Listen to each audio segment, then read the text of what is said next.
मुशद्दिक मलिक साहब ने हमें ज्वाइन किया है। Thank you very much sir, आपने वक्त दिया। अब पार्लियामेंट ने आगे चलना है और ऑपोजिशन लीडर अभी तक वहाँ पे नोटिफाई नहीं हुए। उमर अयूब साहब के बारे में आज़म नज़ीर तारड़ साहब का ये कहना है कि चूंकि उनका ताल्लुक किसी सियासी जमात से अभी नहीं है और सुन्नी इत्तेहाद काउंसिल उन्होंने ज्वाइन नहीं थी की, तो इस वजह से ये एक बारीकी है, इस पर डिस्कशन होनी चाहिए और शायद हो सकता है कि उनको ना नोटिफाई इस वजह से किया जाए।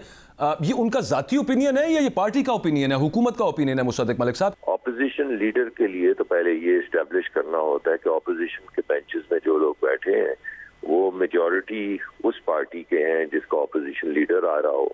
तो उमर अयूब साहब, अगेन मैं आपको पता है कानूनी माहिर तो नहीं हूँ, मगर आपकी बात से ही और जो दूसरा नुक्ता मैंने पेश किया, अगर उन दोनों को जोड़ा जाए तो गालिबन ऐसा होगा कि अगर असद उमर साहब सुन्नी इत्तेहाद को रिप्रेजेंट करना चाहते हैं और सुन्नी इत्तेहाद की तरफ से ऑपोजिशन लीडर बनना चाहते हैं तो गालिबन उनको फिर सुन्नी इत्तेहाद शायद ज्वाइन करनी पड़े, जिसमें कोई हर्ज नहीं है। आपकी पार्टी की बात मैं ये पूछना चाह रहा था कि बाय इलेक्शंस आ रहे हैं और जो इलेक्शंस में, जनरल इलेक्शंस में बहुत बड़े बड़े आपकी पार्टी के जो लीडर्स जो नहीं इलेक्ट हो सके, वो क्यों नहीं बाय इलेक्शंस के अंदर हिस्सा ले रहे? और मतलब उनको कहीं और से मतलब, और सीट्स जो छोड़ी गई हैं वो तकरीबन सभी बड़े लीडर्स की तरफ से छोड़ी गई हैं ज़्यादातर। देखिए, बात यह है कि तो हर एक की अपनी जमहूरी रिवायत होती है। बाज़ लोगों का नुक्ता नज़र ये होता है कि अगर हम इलेक्शन हार गए तो बस हार गए, जमहूरियत का तकाजा था, अब अगली मरतबा इलेक्शन होंगे तो हम आ जाएंगे। तो ये फैसला सिर्फ पार्टी तो नहीं कर सकती, ये फैसला उस शख्स को भी करना होता है जो जमहूरियत का हम सफ़र है, जो अपने को पेश करता है। तो अगर कोई शख्स ये समझे कि भाई मैंने इलेक्शन लड़ा है और मैं हार गया और अब मुझे अगली मरतबा आना चाहिए और किसी और कॉन्स्टिट्यूएंसी से नहीं आना चाहिए, तो वो भी एक बात जो है वो उनका नुक्ता नज़र जो काफ़ी उसमें यानी वजन है। दूसरी तरफ अगर ये सोचा जाए कि पार्टी उनको कह रही है कि हमें भी आपकी बहुत ज़्यादा ज़रूरत है और मुल्क को कौम को भी आपकी बहुत ज़्यादा ज़रूरत है और सीटें खाली हो रही हैं, तो आप तशरीफ ले आएँ और आप दूसरे हल्के से इलेक्शन लड़ लें, तो इसमें भी कोई कबाहत नहीं है। अब राना सनाउल्लाह साहब, सर उनको तो सेनेटर बनाने की भी ऑफर हुई और बाकायदा जिसको कहते हैं कि बड़ा इंसिस्ट किया गया कि आपकी पार्टी को ज़रूरत है, बट ही डिक्लाइंड।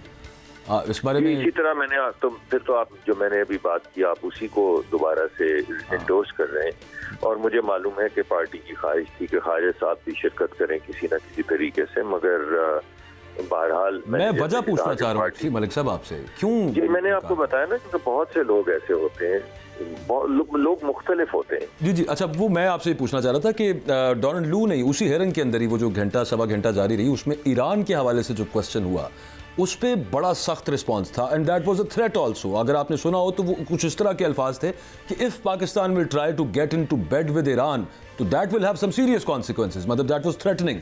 तो वो कंपेयर इसको यहाँ से कर लेते हैं कि यहाँ पे वो खुल्लम खुल्ला थ्रेट दे रहा है तो वहाँ पे क्यों नहीं था दे सकता यूक्रेन के हवाले से? नहीं, देखिए, हमने तो Pakistan is a country that doesn't get in bed with anyone. Pakistan is a country that watches out for its own interest. So Pakistani's policies are going to be reflective of what people of Pakistan want, or basically where Pakistani people, particularly the poor people of Pakistan, are going to benefit. और ये बात बड़ी clear है, इस वजह से इसमें तो कोई मसला नहीं है। अगर उनकी ईरान से दुश्मनी है तो हम तो ईरान से जब बात करते हैं तो हमारे सामने दो चीजें होती हैं, एक ये कि क्या हमें सस्ती गैस मिल सकती है और दूसरा ये कि क्या इस सस्ती गैस लेने के अमल में हम पे कोई बैनुल-अक़वामी सैंक्शंस तो नहीं लग जाएंगी, क्योंकि हमारा मुल्क गरीब मुल्क है तो हम किसी बैनुल-अक़वामी सैंक्शंस का तो मुतहम्मिल हो नहीं सकते। और अगर हमें कोई रास्ता मिले जिसमें हमें बैनुल-अक़वामी सैंक्शंस जो हैं वो ना लगें और हमें बेहतर गैस या सस्ती गैस या गैस की सिक्योरिटी मिल जाए तो हम जरूर लेंगे। ये हमारा मौक़िफ़ है। ये मौक़िफ़ इसी तरह हम हर मुल्क के सामने रखते हैं, ईरान के सामने भी रखते हैं, अमेरिका के सामने भी रखते हैं, यूरोपियन यूनियन के सामने भी रखते हैं। अमेरिका को भी इस हवाले से पाकिस्तान कुछ लिखने पर गौर कर रहा है कि हम ईरान के साथ ये करने लगे और फिर कहा जाता है कि खाना पूरी कर दी जाएगी ईरान के साथ में लेंगे ना जी। अमेरिका एक बहुत अहम मुल्क है सर, वो तो इजाजत नहीं देंगे ना मुशद्दिक साहब, लेकिन हम लोग यहाँ पे क्लेम करते हैं कि हमारे हिस्से की जो लाइन है 80 किलोमीटर वो हम बनाने लगे हैं तो वो इजाजत नहीं देंगे। तो ये दो चीजें देखिए, ये जब हम इजाजत मांगेंगे तो वो इजाजत देंगे ना। और सर चूंकि आप एब्सोल्युटली लेनी चाहिए, अगर हमें मिल जाए तो बहुत ही अच्छी बात है, और इजाजत पता नहीं वो देते हैं कि नहीं, वो तो दैट टाइम विल टेल। लेकिन ये मगर ये कबल अज़ वक्त है ना। जी जी बिल्कुल, आप दुरुस्त कह रहे हैं।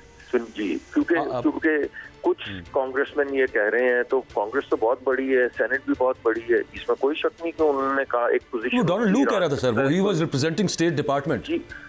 जी कोई हर्ज नहीं है ना जी, उसने ये तो नहीं कहा कि हमने पाकिस्तान ने मांगी है पोजीशन और हमने डिक्लाइन कर दी, उसने कहा कहीं ऐसा, मैं माफी चाहता हूँ, मैंने भी सुना था। नहीं, ये नहीं कहा उसने कहा लेकिन अगर वो कोशिश करेंगे तो फिर उसका एक स्ट्रिक्ट रिस्पांस आएगा। कोशिश करेंगे तो देखेंगे ना जी, फिर हम बिल्कुल ठीक है, तो नुक्ता नजर पेश करेंगे। अच्छा, लास्टली सर, आप एनर्जी मैटर्स को भी देख रहे हैं और बिजली चोरी के हवाले से मैं आपका एक इंटरव्यू भी देख रहा था, वो वजीर दाखिला साहब भी बता रहे हैं कि बिजली चोरों के खिलाफ क्रैकडाउन करना है, और ये सब मामला अपनी जगह पे हैं वो, लेकिन इस जो बिजली के यूनिट्स की बढ़ती कीमतें और फिर इंपोर्टेड फ्यूल और फिर उसके साथ एलिफेंट इन द रूम तो सर कैपेसिटी पेमेंट्स है, उस पर किसी किस्म की कोई बात नहीं सुनी कि क्या वो रिवाइज हो सकते हैं, कोई बातचीत उस पर होगी आगे, क्योंकि वो मुफ्त के पैसे हमें पड़े जा रहे हैं बस, और मेरा हमसे मतलब कंज्यूमर्स को।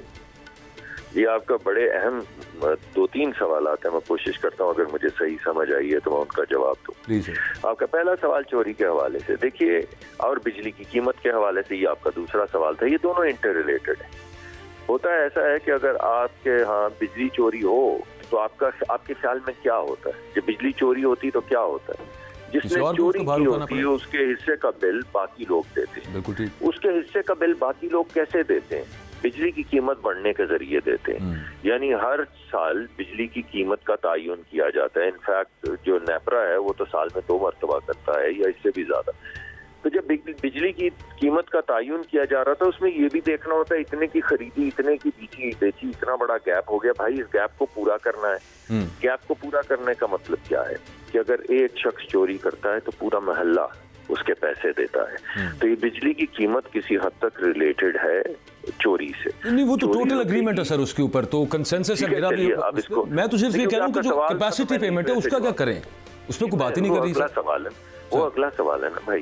मतलब मैं इकट्ठा, मैंने तो वैसे मिसाल के तौर पे चोरी का कहा था, वो बड़ा अच्छा काम है। मैं ये कह रहा था कि ये हो जाए तो वो तो बड़ी बचत हो जाएगी। समझे, शायद आप तीनों चीजों पे तबसरा चाहते हैं, मगर चलिए पहली दोनों बातों को छोड़ दें, वो तो लोगों को समझे। मैं कैपेसिटी की तरफ आ जाता हूँ। अगर आपने मेरे मौजूदा इंटरव्यू सुने हैं, वैसे तो अब अवैस लगारी साहब बेहतरीन आदमी है, पहले भी वजीर रह चुके हैं, आपको उनसे भी बात करनी चाहिए। लेकिन देखिए बात यह है कि हम जब तक हमारी गर्मियों में जो बिजली की जरूरत है वो 35,000 मेगावाट होती है, तो लोग जो कहते हैं ना हम कैपेसिटी पेमेंट के ट्रैप में फंस गए, तो आप सोचिए सर्दियों में हमारी जरूरत होती है 10,000 मेगावाट, बाज मरतबा 8,000 मेगावाट, मान लें कि एवरेज 10,000 होती है। गर्मियों में हमारी जरूरत होती है 30 से 35,000 मेगावाट, मान लें कि 35,000 होती है। तो सर्दी और गर्मी के दरमियान का जो फर्क है वो आप देख लीजिए कि तकरीबन 20 से 25,000 मेगावाट का फर्क है। अगर आप चाहते हैं कि ये कैपेसिटी पेमेंट ना हो तो इसका मतलब क्या है कि हमें सिर्फ उतनी बिजली बनानी चाहिए जिसकी हमें सारा साल जरूरत हो, यानी 10 से 12,000 मेगावाट। यानी जब गर्मियां आए तो 2/3 जो वक्त है उसमें बिजली ना हो पाकिस्तान में, क्योंकि हम बिजली लेंगे क्यों? वरना तो जब ये बिजली खरीदने के कारखाने लग जाएंगे तो उसकी कैपेसिटी पेमेंट देनी होगी।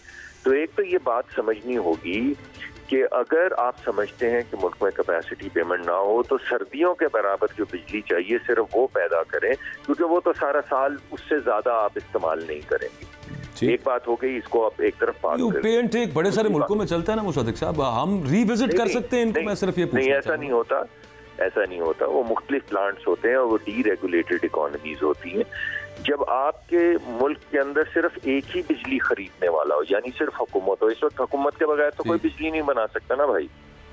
तो अगर सिर्फ हुकूमत को बिजली खरीदनी है, तो अगर आप बिलफर्ज इन्वेस्टर हैं और आप कहते हैं कि मैं आपको सरकार कहती है कि आप कारखाना लगाएं 100 मेगावाट का या 1000 मेगावाट का, आप कारखाना लगाते हैं और कारखाना लगाने के लिए आप बैंकों से लोन लेते हैं, और अगर पूरी सर्दियां आपसे और स्प्रिंग का सीजन और ऑटम का सीजन आपसे सरकार बिजली ना खरीदे तो आप बैंकरप्ट हो जाएंगे। बिल्कुल, ये बात तो आपको समझ आ गई ना कि अगर आपने 1000 मेगावाट का कारखाना लगाया है और मैं आपसे बिजली नहीं खरीदता या 100 मेगावाट खरीदता हूँ तो आप बैंकरप्ट हो जाएंगे, क्योंकि आप बैंकों को तो जो आपने कर्जा लिया वो 1000 मेगावाट की मशीनरी, 1000 मेगावाट के इंफ्रास्ट्रक्चर के लिए लिया है। इस वजह से सिंगल पेयर सिस्टम जैसा कि पाकिस्तान में है, उसमें जब कोई कारखाना बिजली का लगाता है तो उसको एक डॉक्यूमेंट देना पड़ता है जिसके जरिए सरकार जो है या रियासत जो है उसको ये कहती है कि अगर आप ये कारखाना लगाएंगे तो इस भाव में आपसे बिजली खरीदूंगा। और अगर मैंने आपसे बिजली ना खरीदी तो कम से कम आपका कर्जा जो है उसकी जो कीमत है और आपके इन्वेस्टर्स की जो रिटर्न है और जो आपकी मुसद्दिक साहब 42% के करीब, if I am not wrong, correct me if I am wrong, 42% के करीब एक यूनिट की प्राइस के अंदर जो हमें यानी कि सार्फिन को पड़ रहा है वो तो कैपेसिटी पेमेंट की बाद में पड़ रहा है। मेरा चूंकि ना टाइम प्रोग्राम की क्लोजिंग का आ गया, मैं आपसे ये रिक्वेस्ट करूंगा कि इस पे किसी दिन मुझे किया है जब आप दोबारा तफसील से इस पे प्रोग्राम सर कभी इस पे पूरा एक आपके साथ अगर नशिस्त का मौका मिल जाए तो। जी मैं हाजिर। बहुत शुक्रिया, बहुत शुक्रिया।